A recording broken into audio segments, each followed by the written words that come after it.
So now the top side here is surprised and they write, what? Multiple attempts? What is your status? RTM indicators in depth. They didn't get an answer. And a minute later, the top side comes back again. It says, update, please when able. And then finally, here's the really ominous text from the sub. It says, crackling sound at aft. And that means back in the back side of the sub over here is where they heard some type of crackling. They're not really sure where. It's in the aft, but remember, they're sitting in here, and there's probably a walled off section in here that has all the equipment that they can't see because it's behind the wall, and so who knows what was going on back in there. And then the top side replies back with, can you identify the source, ? And RTM indicators. So this is probably the third or fourth time they've asked them to give the RTM indicators, and the sub hasn't given that yet. Now the sub just writes neg. So really short, tersely worded.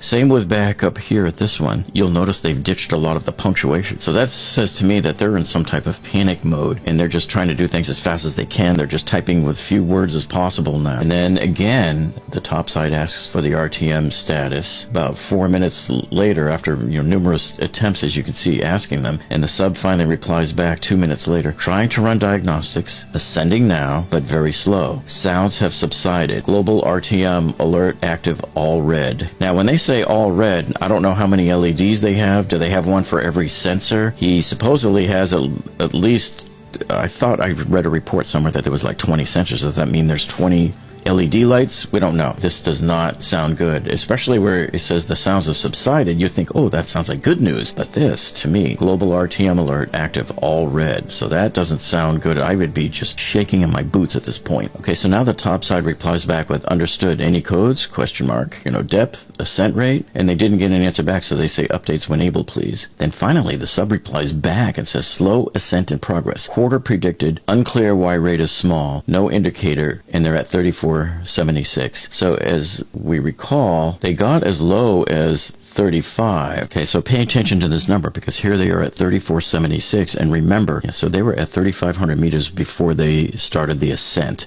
So they've only gone, looks like about 24 or so meters here. And now at 9:44, the top comes back here and it says, we're talking it over with the engineer, stand by. So they're trying to figure out why the rate of ascent is too small going up, and they're probably trying to figure out what's going on with these thrusters here. And so now at 9:45:11, the top says depth and status, please. They want to know what's going on. What's the wattage on the upwards thrust? And the sub replies back here at 9:46:37, reading red on the A power bus. I switched to B at 3457 meters and more sounds aft. So this is sounding really bad. So they're hearing the sounds again. The A power bus has already gone out, which means the battery was probably compromised or something there. So they switched over to the backup, which is B, as you see down here. So here's what is alarming to me. Look at their depth right here. 3457 meters.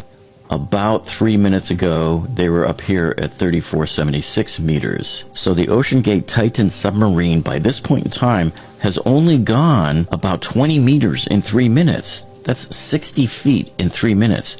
That's way slow. So something was definitely going on. Looks like they were desperately losing power. Their power systems were failing. I am wondering if somehow water leaked into the back